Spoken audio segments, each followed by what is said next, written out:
My name is Jody Cross. I'm 30 years old. I'm a crisis counselor in Austin, Texas. My job is to talk to strangers over the phone during the worst moments of their lives, when they've lost someone they love, when they don't see a reason to keep living. And last week, my mother called me in tears. The first time in my entire life I'd ever heard her cry.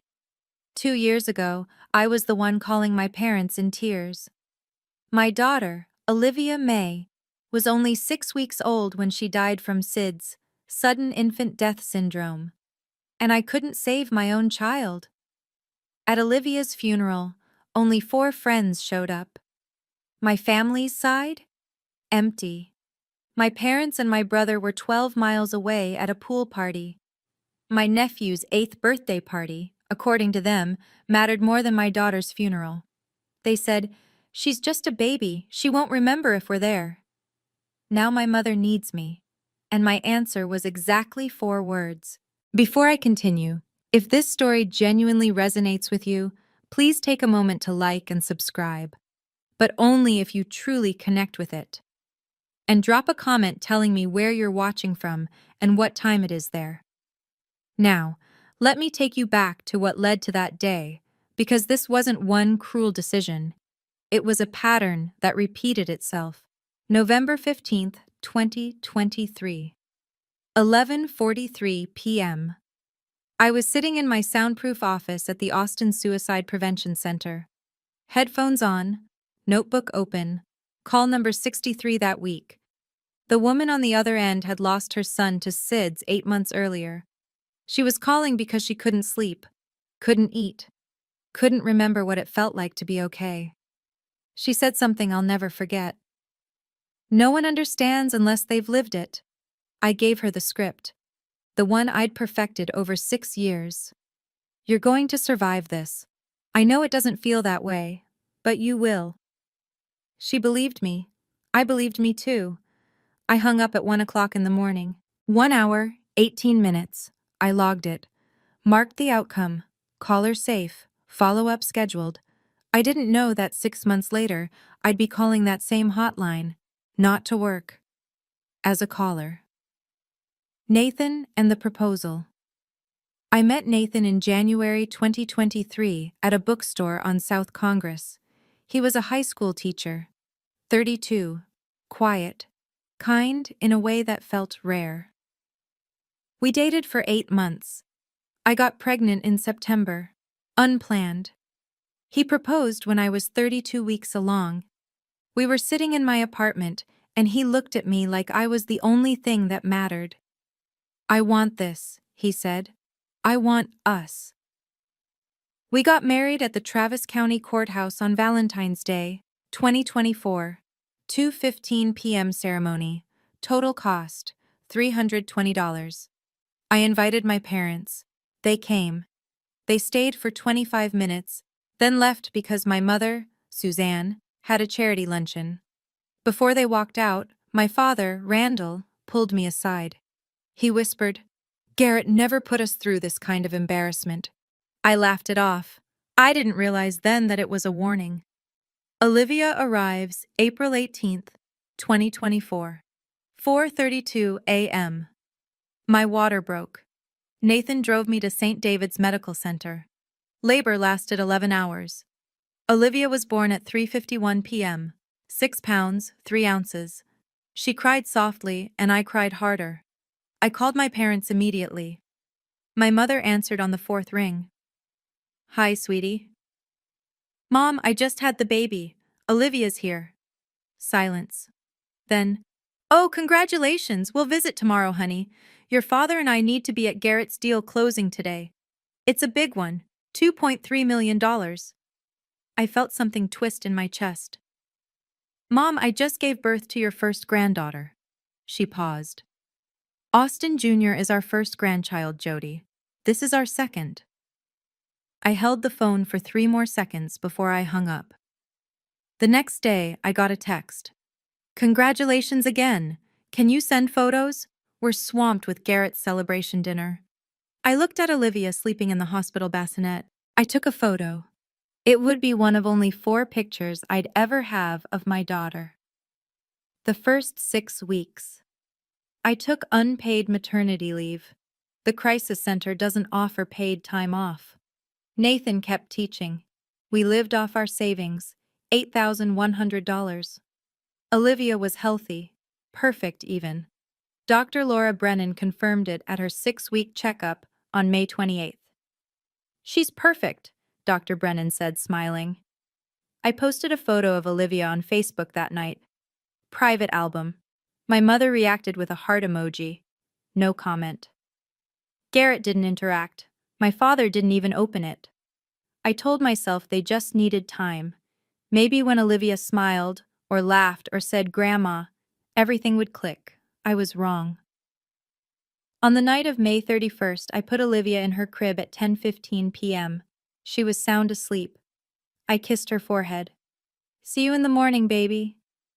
I didn't know those would be the last words I'd ever say to her. 6:23 a.m. I woke up on June 1st at 6:23 a.m. That was unusual. Olivia usually cried around 5:30, but the apartment was silent. I walked to her crib. She was lying on her back, arms stretched out. Her lips had a faint blue tint. I touched her skin, cold. My brain rejected it immediately. I picked her up, cradled her, whispered, "Baby, wake up, Mommy's here." Nothing. I've talked 180 people through loss. I know the stages: denial, anger, bargaining. But when it's your child in your arms, cold, still, none of that knowledge means anything. The 911 call. I dialed 911 at 6:26 a.m. The operator's name was Linda Voss. I know because I requested the recording later. My training kicked in. I didn't scream. I spoke clearly. "My daughter isn't breathing, 6 weeks old, no pulse. I need paramedics." Linda walked me through CPR. 30 chest compressions. 2 breaths. Olivia's body was so small I only used 2 fingers. 4 minutes? 6 minutes. The paramedics knocked at 6:34 a.m. 8 minutes total. A man named Steve Callahan stepped inside. He looked at Olivia, then at me. I saw it in his eyes before he said a word. St. David's ER. I sat in the ER waiting room, hands still shaking. Nathan arrived at 8:10 a.m. I'd called him from the ambulance. We didn't hug. We just sat. At 7:51 a.m., Dr. Philip Sanderson came out. "I'm sorry, we did everything we could." I asked if I could hold her. He nodded. They gave me 30 minutes in a private room. I sat with Olivia in my lap and sang the song I'd sung to her every night. "You are my sunshine, my only sunshine." My voice cracked on, "You make me happy when skies are gray." When I walked out of the room, Nathan wasn't in the waiting area anymore. He was outside in the parking lot, on the phone. Through the glass doors, I could see him. He wasn't crying. He was just talking. The silence begins. We went home. The apartment still smelled like her. Baby lotion, formula. Nathan started packing a duffel bag. "Where are you going?" I asked. "I can't be here right now. Our daughter just died." He turned, eyes red. "I know. That's why I can't stay." He left at 2:35 p.m., took one bag, left his wedding ring on the kitchen counter. I sat in the empty apartment. For the first time in 6 years as a crisis counselor, I thought about calling the hotline myself. But I didn't. Instead, I stared at my phone. I hadn't called my parents yet. I wasn't ready to hear their voices, but I'd have to call, because the funeral needed to be planned, and I couldn't do it alone. June 2nd, 2:15 p.m. I called my mother. I told her about Olivia. She said, "Oh, honey, I'm so sorry." Her tone was flat, the same tone she used when someone missed a sale. "I need help planning the funeral," I said. "Of course, sweetheart. When are you thinking?" "Saturday, June 9th, 2 p.m. Silence. 5 seconds. "Jody, that's the same day as Austin Jr.'s birthday party." "I know, but I can't wait longer. The medical examiner needs..." She cut me off. Can't you do it Sunday? I felt my chest tighten. Mom, this is my daughter's funeral. Her voice shifted, colder. Garrett spent $18,000 on this party, Jody. He's had it planned for 3 months. Can't the funeral home hold Olivia until next week? I heard her say, hold Olivia, like my daughter was a UPS package. I took a breath. I remembered my training. Don't react in emotion. Collect information first. I pressed record, the family group chat. At 6:43 p.m., I texted the family group chat. Cross family. Cheyenne. 4 members. My father Randall, my mother Suzanne, my brother Garrett, and me. I wrote, Olivia's funeral will be June 9th, 2 p.m., Weed Corley Fish on North Lamar. I hope you can be there. 8 minutes passed.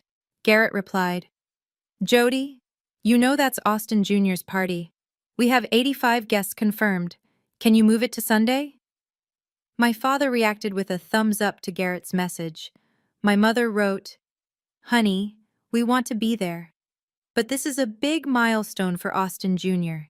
He's expecting Grandma and Grandpa. I stared at the screen. Then Garrett sent another message. Jody, I'm sorry, but your baby, she won't know we're there. I read that line 4 times. I didn't reply. I took a screenshot. I don't know why. It was just instinct. Funeral home alone. On June 3rd, I met with Alan Moss, the funeral director at Weed Corley Fish. He asked, Will other family members join the planning? No, just me. He showed me casket options. I chose the white infant casket, $1,200. We went through flowers, service details, burial plot, total $5,830. Alan asked for a 50% deposit. I paid in full, credit card ending in 3391. He looked at me. You don't have to do this alone, you know. Yes, I said, I do. When I signed the paperwork, my hands shook. Alan handed me a tissue. I didn't cry, I just stared at the number. $5,830. I remembered Garrett's wedding. My parents spent $95,000. For mine, $3,500. And now, for Olivia, 0. Nathan's final exit. On June 5th, Nathan texted, I can't come to the funeral. I'm sorry. I'm staying with my brother in Houston. I need space. I called him. Voicemail. I left a message. Olivia was your daughter too.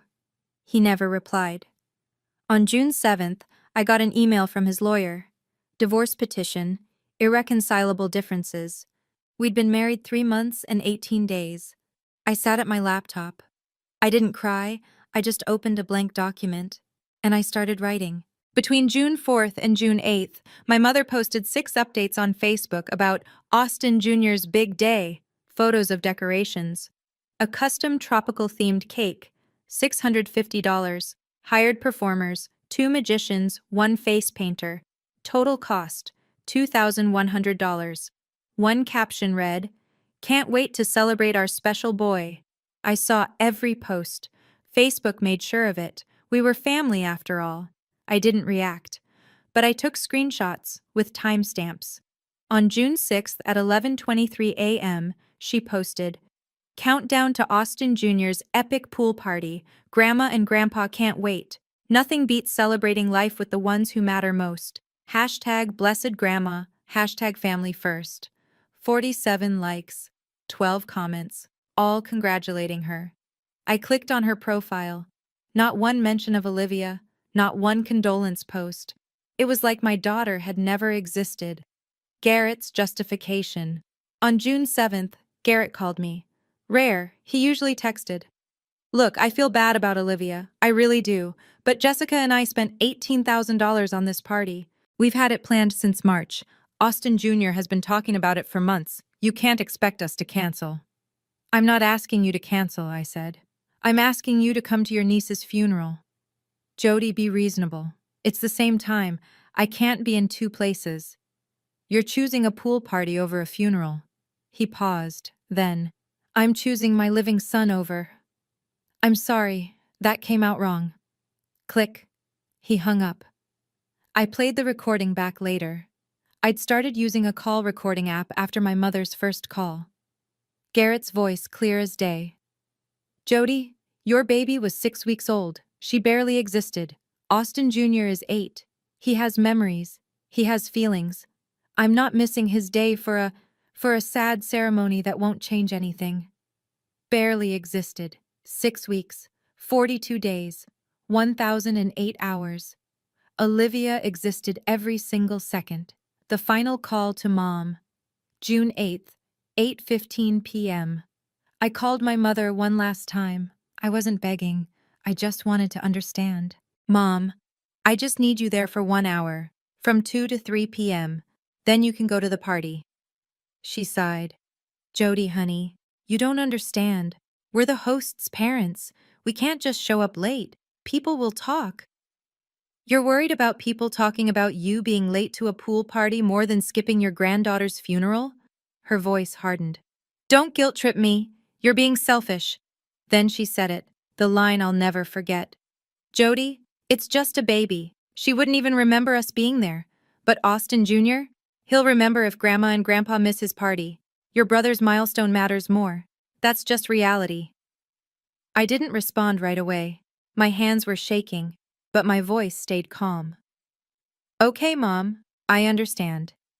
Enjoy the party. I hung up. She didn't know I'd recorded the call. In the background, I could hear my father's voice. Tell her we'll send flowers. The flowers that never came. June 9th. 6 a.m. the morning of the funeral. I checked my phone. No texts. No emails. No flowers delivered. My father had said they'd send flowers. Nothing came. I called the funeral home. Alan confirmed. No additional flowers ordered under the Cross family name. Okay, thank you. I hung up. I opened my notes app. I wrote, Promised flowers, never sent, June 9th, 6:03 a.m. I got dressed. Black dress. I stood in front of the mirror. For the first time since Olivia died, I didn't cry. I just felt cold. Crisis counselor mode activated. I would survive today. And after that, I would make them remember it forever. Weed Corley Fish Chapel. North Lamar location. 20 chairs set up in 2 rows. 10 on the left for my family. 10 on the right for Nathan's. I arrived at 1:50 p.m. My coworker, Emma Hartley, was already there. She hugged me. Claire Donovan, my college roommate, drove 3 hours from Houston. She arrived at 1:55. Dr. Laura Brennan, Olivia's pediatrician, came at 1:58. At exactly 2 p.m., Alan Moss stepped into the room. Would you like to wait a few more minutes? I looked at the 10 empty chairs on the left. No, let's begin. Alan nodded softly. Jody, I've done this for 22 years. The size of the crowd doesn't measure the size of the love. Your friends are here. That matters. I took my seat. The chair next to me, for Nathan, empty. The row behind me, for my parents, empty. I looked at the white infant casket at the front of the room. Olivia was inside, wearing a white dress I'd bought that morning. Alone. 2:15 p.m. The service begins. Alan read Psalm 23. I didn't hear it. I just stared at the casket. I thought about Olivia's tiny hands. I thought about 42 days. I thought about the song I sang every night. You are my sunshine. I wanted to sing it now, but my throat was too tight. Emma squeezed my hand. 12 miles away, at 2847 Westlake Drive, my brother was cutting a 3-tier birthday cake. $650. Austin Jr. blew out the candles. 85 people clapped. My mother and father stood beside him, smiling. At 2:17 p.m., my mother posted a video to Facebook. Our special boy. Alan asked me, would you like to say a few words? I stood. I walked to the casket. I placed my hand on the white wood. I whispered, "I'm here, baby. Mommy's here." Behind me, Emma started crying. I didn't cry, I just sang, softly. "You are my sunshine, my only sunshine." My voice cracked on, "You make me happy when skies are gray." 2:47 p.m. The Burial, Austin Memorial Park Cemetery, Section 224B. They lowered Olivia's casket into the ground with straps. I watched it descend, inch by inch, 6 feet down. I didn't cry. I'd cried everything out at home. Now I was just numb.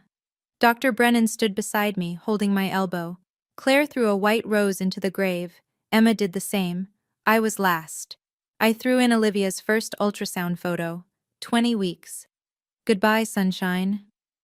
At that exact moment, 2:47 p.m., my mother posted her 12th photo on Facebook. She was holding a champagne glass, standing by the infinity pool, smiling, sunglasses on. The caption, "Nothing beats celebrating life with the ones who matter. Hashtag blessed grandma. Hashtag family is everything." Timestamp, 2:47 p.m. I pulled out my phone. I don't know why. Maybe I was still hoping they'd change their minds at the last second. I opened Facebook. I saw her post. I checked the time on my phone, 2:47 p.m. The same minute I was lowering my daughter into the ground, my mother was celebrating life with champagne. I took a screenshot. I didn't cry. I saved it to a folder on my phone. I labeled it Evidence. 4:30 p.m. Alone at the grave. Emma, Claire, and Dr. Brennan left around 4 p.m. I stayed. I sat beside Olivia's grave for 2 more hours. I didn't speak. I just sat. The sun started to set. A groundskeeper named Miguel Torres approached. "Ma'am, we're closing soon. You okay?" I nodded. "I just need 5 more minutes." "Take your time." He walked away. I looked at the temporary marker. Olivia May Cross. Forever loved. I stood. I turned. I didn't look back. Because if I looked back, I wouldn't be able to leave. I drove home. 18 minutes. I arrived at my apartment at 5:10 p.m. I opened my phone. 3 missed calls, all from unknown numbers. 1 voicemail. I played it. My mother's voice, cheerful, light. "Hi, honey. Hope the funeral went okay. We're exhausted from the party. Call us when you can. Love you." I listened twice. Then I deleted it. I didn't call back. 3 days after the funeral, I went back to work. My supervisor, Monica Ruiz, asked, "Are you sure you're ready?" "I need to work. I need to feel useful." She nodded. At 9:15 p.m., I took my first call. A woman named Angela, 52. She'd just lost her husband to a heart attack. She was crying. "No one understands. Everyone says move on, but I can't." I fell back into my training. You don't have to move on, you just have to move forward, one day at a time. She asked, "Did you ever lose someone?" I paused. "Yes, recently." "Then you know it doesn't get better. It doesn't get better, but you get stronger." I said, "The people who love you won't ask you to get over it. They'll sit with you in it. If someone tells you to move on, they're not your people." We talked for an hour and 18 minutes. When I hung up, Monica came into the room. "Jody, that was beautiful. But are you okay?" I smiled. "I'm fine." I wasn't fine. But saying I'm fine was easier than telling the truth. The divorce papers, June 18th, 7:30 a.m. A process server knocked on my door. I signed for the envelope. Divorce petition. Nathan wanted a dissolution of marriage. No contest, no custody issues, because Olivia was gone. No alimony. Clean break. The reason listed, irreconcilable differences arising from mutual grief. Mutual, like Nathan had been there, like he'd buried our daughter. I signed without arguing. I put the papers in a manila folder. I labeled it, Nathan, Done. I placed it in my file cabinet, right next to another folder. That one was labeled Family, Pending. The 19 Days of Silence. From June 9th to June 28th, no one in my family contacted me, except for one voicemail from my mother on June 15th. Hi, sweetie, just checking in. Hope you're doing better. We've been so busy with Garrett's new project. Call when you can. Casual, light, zero mention of Olivia, zero apology. I didn't call back. I tracked it in a spreadsheet. Yes, I made a spreadsheet. Family contact log, June 9th to 28th. Total contacts, 1 voicemail, 0 meaningful outreach. Meanwhile, my mother posted 12 more Facebook updates about Austin Jr.'s summer activities. On June 22nd, pool day with our favorite grandson. Summer is for making memories.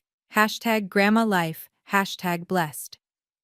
On June 28th, I got a text from Garrett.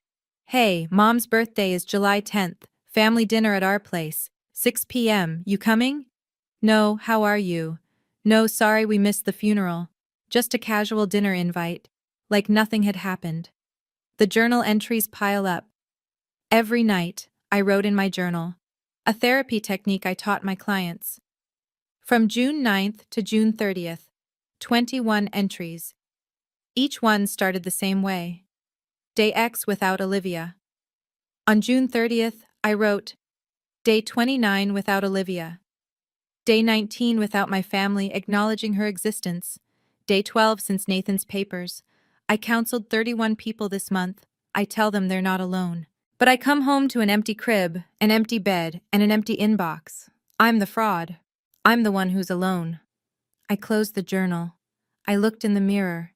For the first time I thought, what if I just disappeared? Would anyone notice? I almost called the hotline that night, not to work, to call in, as a caller. My phone was in my hand. The number was already dialed, 512-274-7471. My finger hovered over call. 8 seconds. I didn't press it. I put the phone down. I opened my laptop instead. I didn't know what I was going to do, but I needed to do something, because if I didn't, I would disappear. I created a folder on my laptop. I named it Evidence. I started organizing everything I'd saved, some of it consciously, some unconsciously. Voice recordings from my phone. I transferred them to my laptop, backed them up to iCloud, copied them to an external hard drive, screenshots of Facebook posts. I renamed every file with timestamps. The text thread with my family. I exported it as a PDF. The funeral invoice. I scanned it. The attendance log from Alan Moss. I scanned it. 4 hours later, I had 83 files, organized chronologically, labeled clearly. Total size, 287 megabytes, stored in 3 locations. I opened a subfolder, voice recordings. 3 files. I clicked on the third one, mom_final_call.m4a. I listened. My mother's voice. It's just a baby. She wouldn't even remember us there. I played it 3 times. I didn't cry. I just wrote a note next to the file. Mirror line, use and climax. The timeline document. Over the next 4 days, July 2nd to July 5th, I created a 12-page document. I titled it, The 42 Days of Olivia May Cross, a Chronological Account. It included April 18th, birth, hospital, family's absence. April 19th to May 31st. 6 weeks of life, checkups, family's disinterest. June 1st, SIDS, 911 call, death certificate. June 2nd to 8th, funeral planning, family's refusal, receipts. June 9th, funeral, 4 attendees, versus pool party, 85 guests, 47 photos. June 10th to 30th, silence, divorce, isolation. It wasn't emotional. It was just facts, dates, times, numbers, quotes with audio evidence cited. I formatted it like a case report, because that's how I was trained. One excerpt read, June 8, 2024, 8:15 p.m. Final phone call to mother. Request: attend funeral for 1 hour before proceeding to pool party. Response: recorded. It's just a baby, she wouldn't even remember us there. Your brother's milestone matters more. Funeral attendance. June 9th, 0 family members. Pool party attendance. June 9th, both parents, brother, sister-in-law, nephew, posted 47 photos during funeral hours, 2 to 4:52 p.m. I saved it as timeline_Olivia_cross.pdf. 3,891 words. I read it twice. For the first time since June 1st, I didn't feel powerless. I felt clear. I knew exactly what I would do next. I would write. The first draft. July 6th. I started writing. Not a journal, not a vent, a guide. When your family isn't there, navigating grief alone. Chapter 1. The myth of unconditional family love. I wrote about attachment theory, family dynamics, conditional love. 18 pages. Over the next 4 days, I wrote 4 more chapters. On July 11th, I stopped. I realized this guide was too clinical. It needed a story. It needed truth. I deleted everything. I started again. This time, the opening line was different. My name is Jody Cross. I'm a crisis counselor. I've talked 180 people through the worst moments of their lives, but I couldn't talk my own family into attending my daughter's funeral. I wrote for 6 hours straight. When I stopped, the sun was coming up. I had 31 pages. I read them. For the first time since Olivia died, I cried. Not because it hurt, but because I finally had a voice, the title reveal. July 15th, 11:58 p.m. I finished the manuscript. 87 pages. 31,204 words. I needed a title. When Your Family Isn't There sounded like a self-help book. I wanted something personal, honest, raw. I wrote a list of 10 potential titles. I crossed out 9. I chose She Wouldn't Remember, a crisis counselor's journey through grief, abandonment, and finding my voice when my family chose silence. I stared at it for 5 minutes. I knew this would hurt them. I also knew it would heal me. I didn't send it to my family. I didn't need their permission. I just needed a publisher. I knew exactly who to contact. Emma Hartley's sister, Rachel, was a literary agent in New York. I sent Rachel an email at 12:03 a.m., July 16th. Subject line: Manuscript submission, when a crisis counselor becomes the crisis. I attached the file. I pressed send. July 10th, 6 p.m. I almost didn't go to my mother's birthday dinner, but I decided to face them. Garrett's house. 2847 Westlake Drive. My mother opened the door. "Oh, honey, we've missed you." Fake warmth, fake smile. Inside, fancy catering. $850 worth of food. Guests: my father, my mother, Garrett, his wife Jessica, Austin Jr., and 2 extended family members, Uncle Philip and Aunt Diane. Conversations started light. Work, weather, Austin Jr.'s baseball team. At 6:35 p.m., my mother cleared her throat. "Jody, we need to talk about your attitude lately." I looked up. My attitude? My father leaned forward. "You've been distant. You didn't even congratulate your mother on her Facebook posts." My mother added, "Honey, we understand you're grieving, but it's been over a month. You need to move forward. This sadness, it's affecting the whole family." I looked around the table. 8 people, all staring at me, like I was the problem, not them. The intervention Garrett joined in. "Jody, we're worried about you. You're isolating, you're not responding to texts. You sent me 1 text in 30 days to invite me here. See, this is what we mean. You're keeping score." My father said, "Your mother and I think you should see a therapist. This grief is unhealthy." I laughed, sharp, cold. "I am a therapist. a crisis counselor. I know what healthy grief looks like, and I know what abandonment looks like. My mother's voice rose. Abandonment! We didn't abandon you! You chose a pool party over your granddaughter's funeral. Silence.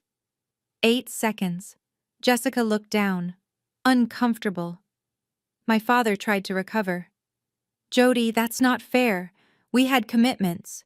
Garrett spent $18,000 on that party. We couldn't just... And I spent $5,830 to bury my daughter alone. Where's my commitment refund? My mother started to say something. You're being dramatic. It was just a... She stopped. I leaned forward. Just a what, Mom? Just a baby? Say it, like you said on the phone. Her face drained of color. She didn't know I'd recorded it. Garrett stood. Jody, you need to leave. You're ruining Mom's birthday. I stood too. I didn't yell. I didn't cry. I just said, I already left. 5 weeks ago, at the cemetery. Alone. The walk out. I walked toward the door. My mother followed, shouting, Jody Cross, you are embarrassing this family. You need help. I stopped, turned around one last time. I looked at my mother, my father, Garrett. I said calmly, You're right. I do need help. I need help understanding how a family can value a pool party over a funeral, but I figured it out. You can't value what you never saw as human. I walked out. I closed the door behind me.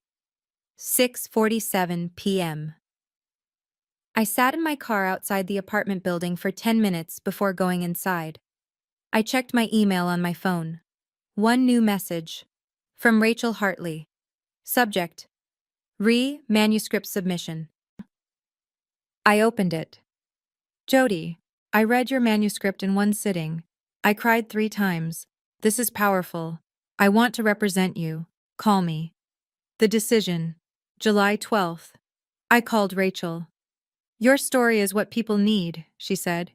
Grief, family dysfunction, the myth of unconditional love. I have 3 publishers in mind. It's going to hurt my family. Is that why you wrote it? I paused.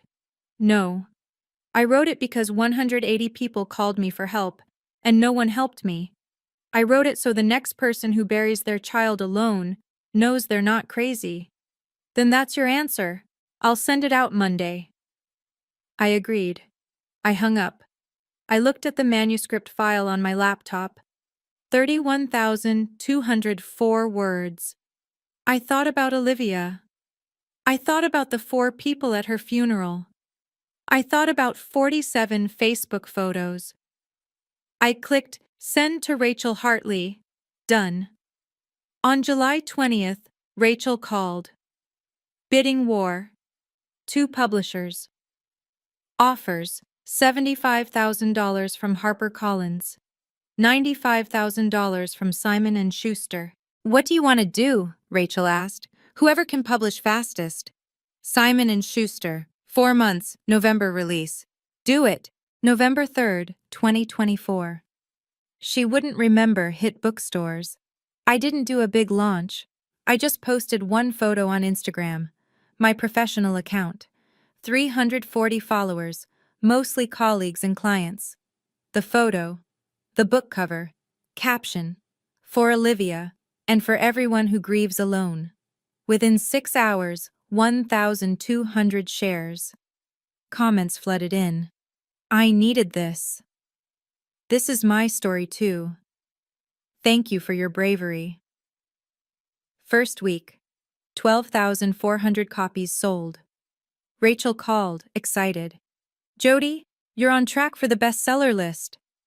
On November 5th, I got an email from the Austin American-Statesman. We'd like to interview you about your book and your work as a crisis counselor. Are you available? I stared at the email for 5 minutes. I knew. When this interview came out, my family would know. I replied, Yes, I'm available. The Book Talk Explosion. November 8th, 3:42 p.m. A Book Talk creator, username @ReadsWithRachel, 850,000 followers, posted a video review. She held the book. She was crying. This book destroyed me. It's about a crisis counselor whose family skipped her baby's funeral for a pool party. I can't. I just can't.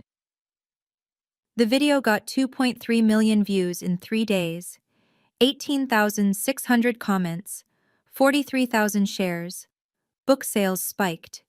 Week 2, 38,000 copies.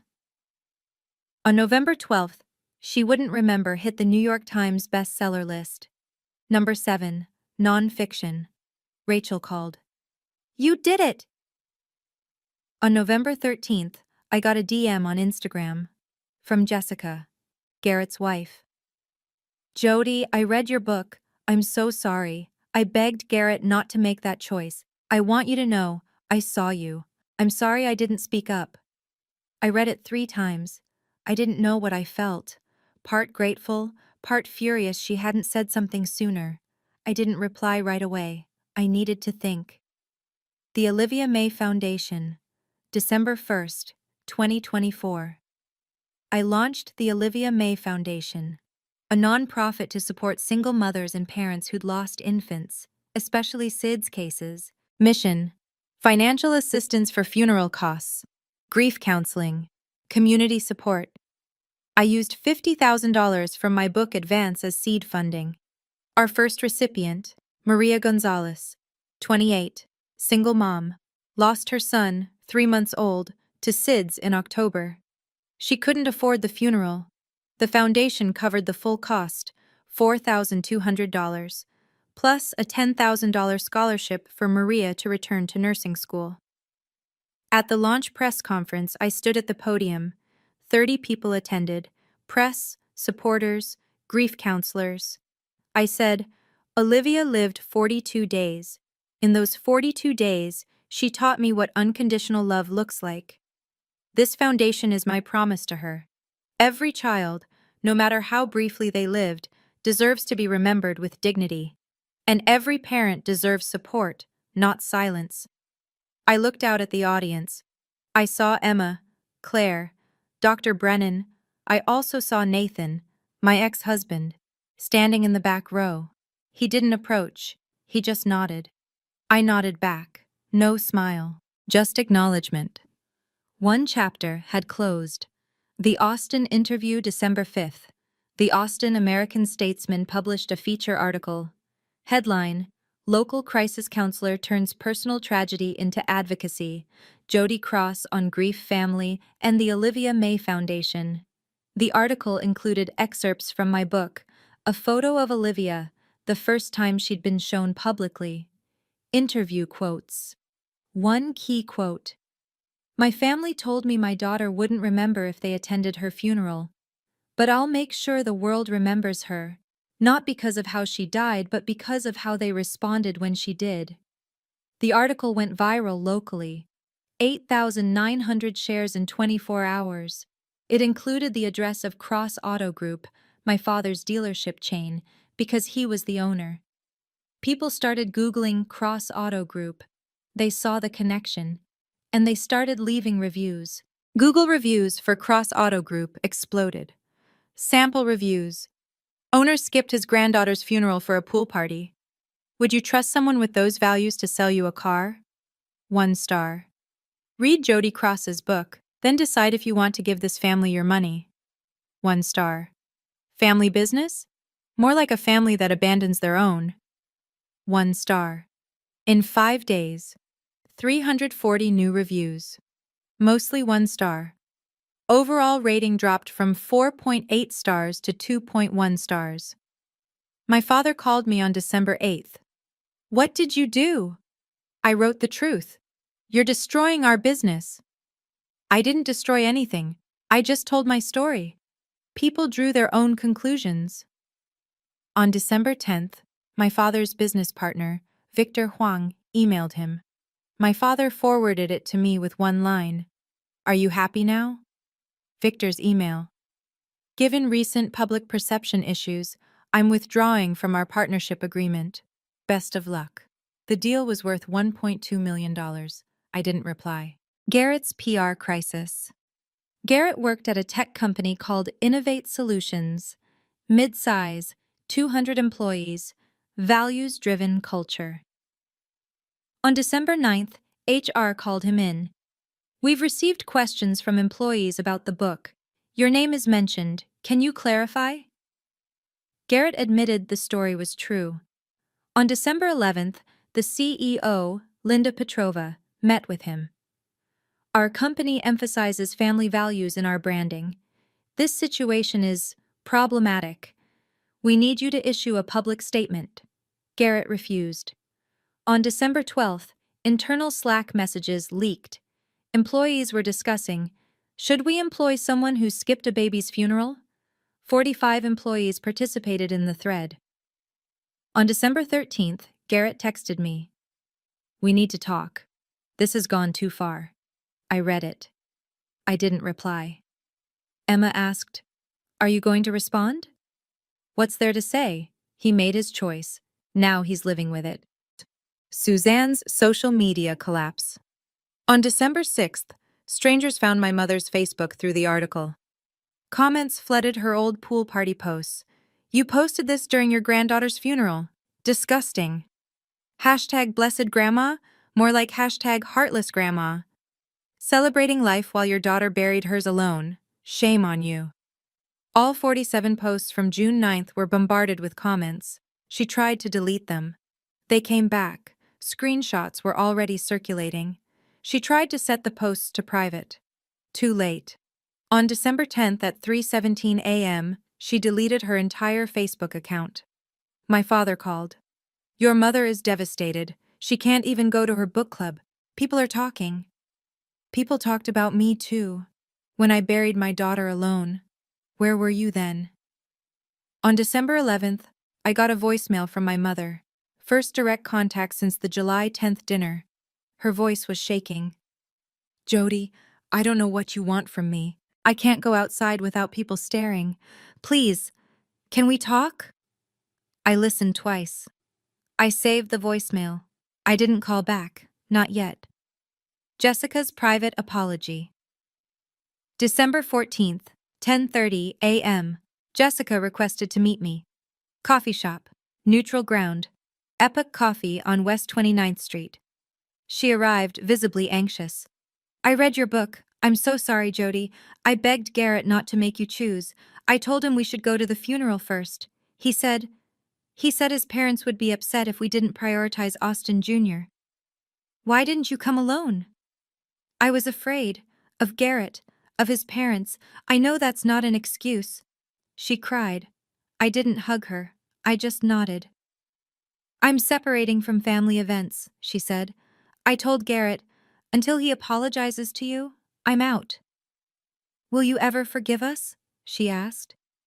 I paused for a long time. Jessica, I don't know, but I appreciate you being here. That's more than they've done. She nodded. She left.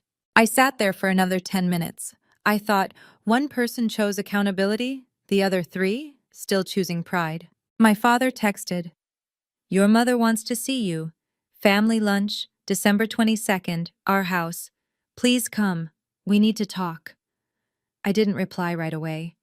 On December 21st, my mother called. First call since the voicemail on December 11th. I answered. Jody, please. Let's sit down like adults. This has gotten out of hand. What's gotten out of hand? My grief. Or your consequences. People are attacking us. Your father's business is suffering. Garrett might lose his job. This isn't what you wanted, is it?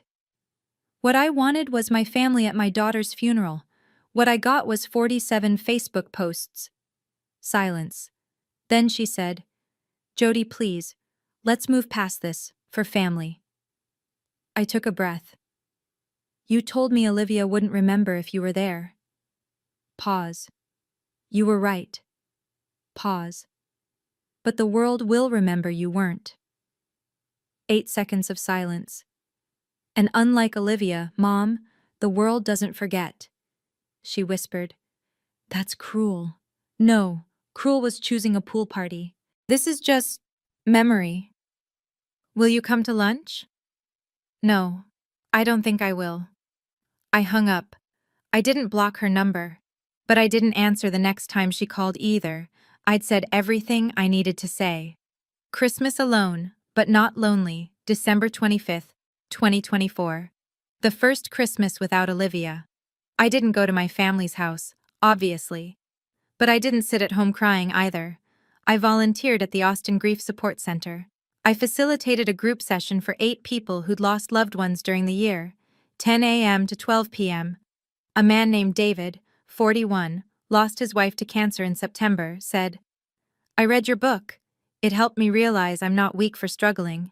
You're not weak. You're human. After the session, I went to Emma's house for dinner with her family. It was the first time I'd celebrated a holiday with my chosen family. When I got home at 9:30 p.m., I checked my phone. One text, from Nathan. "Merry Christmas, Jody. I'm sorry for everything. I hope you're okay." I looked at the message. I didn't reply. But I didn't delete it either.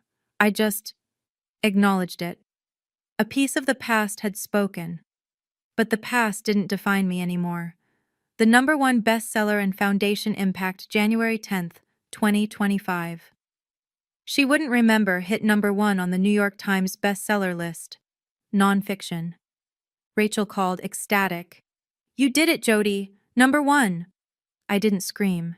I just whispered, "Olivia, we did it." By January 10th, the book had sold 127,000 copies. Foundation Impact by January 2025. 12 families helped with funeral costs. $63,000 distributed. 3 scholarships for parents returning to school. Partnerships with 8 hospitals offering free grief counseling. I hired a part-time coordinator, Angela, the woman from my first call back at work in June. She said, "You saved my life on that phone call. Now I get to help you save others. This is full circle, Jody." On January 15th, I received a letter in the mail, handwritten, postmarked Austin, no return address. I opened it. It was from my father, 2 pages, the letter from Dad. The letter said, "Jody, I don't know if you'll read this, but I need to say it. I was wrong. I prioritized the wrong things. I told myself Garrett's success mattered more because it was visible. Your grief was invisible to me. I'm sorry. I don't expect forgiveness. I don't deserve it. But I want you to know. I see it now. I see what we did to you. Your mother is struggling. She won't admit it, but she cries at night. She knows. We both know. I'm proud of your book. I'm proud of the foundation. I'm ashamed I wasn't there for Olivia. Or you. I love you. I always have. I just showed it terribly. Dad." I read it 3 times. I didn't cry. I folded the letter. I put it in a desk drawer. I didn't reply. Not yet. Maybe not ever. But I kept it. That night I wrote in my journal. Entry 287. Dad wrote. He apologized. It doesn't undo what happened, but it's something. I don't know if I'll forgive them. I don't even know what forgiveness looks like here, but I know this. I don't need their validation anymore. I have Olivia's memory. I have my work. I have my voice. That's enough. Olivia's headstone and Jody's new beginning. February 9th, 2025. 8 months since Olivia died. The permanent headstone was installed. I went to the cemetery at 9 a.m. Emma came with me. The headstone was white marble. Simple. Beautiful. The inscription read, "Olivia May Cross, April 18th to June 1st, 2024. You are my sunshine, forever loved, forever remembered." I placed yellow roses on the grave, the color of the ducks on Olivia's onesie. I sat for 20 minutes. I didn't cry, I just talked to her. "I kept my promise, baby. The world knows you. They'll never forget you." My life had changed. I'd been promoted to Director of Crisis Services at the Austin Suicide Prevention Center, January 2025. Leadership role. Salary increase. I moved to a new apartment, 1 bedroom, North Loop, natural light, plants, no crib to trigger me. I started dating. Slowly. I met someone. Philip Torres, an architect, 34, through a friend in December. Coffee dates, taking it slow, no rush. My relationship with my family, minimal. I'd acknowledged my father's letter, but I hadn't answered. My mother hadn't reached out since December 21st. Garrett was silent. Jessica texted occasionally. Cordial. I had a book tour scheduled. February to March 2025. 8 cities. Talks about grief and family estrangement. I stood at Olivia's grave. I looked at the headstone one last time. I felt peace. Not because everything was fixed, but because I didn't need it to be fixed. Olivia was gone. But her legacy was alive. In the book, in the foundation, in the 127,000 people who'd read her story. That was enough. The final beat. 6 months later, August 2025. 14 months since Olivia died. I was at the foundation office meeting with family number 18, a young couple, Sarah and Tom, who'd just lost twins, stillborn. 36 weeks. I listened. I didn't judge. I didn't rush. I was just present. After the meeting, Sarah hugged me. Thank you. No one else understood. I understand, and you're not alone. That evening, I went home. Philip cooked dinner. We ate, talked about our day. Normal. Peaceful. My phone buzzed. A text from Rachel. Book just hit 200,000 sales. Movie rights inquiry from Netflix. Interested? I smiled. I texted back. Let's talk. Before bed, I opened my laptop. I wrote journal entry, 287. Day 434 without Olivia, but not day 434 without purpose. Her story is helping people. The foundation is growing. I'm okay. Not healed, but okay. And that's more than I thought possible on June 1st, 2024. I closed the laptop. I looked at the photo on my nightstand. The only one I had of Olivia. The ultrasound at 20 weeks. I whispered, "Good night, sunshine." I turned off the light. My family told me Olivia was just a baby. That she wouldn't remember if they were there. They were right about one thing. Olivia doesn't remember. But I do. The world does. And every family I help through the foundation does. They wanted me to forget. Instead, I made sure no one ever could. The Olivia May Foundation has helped 24 families as of February 2026. To learn more or donate, visit oliviamayfoundation.org. In memory of all the babies who left too soon, and all the parents who grieve alone.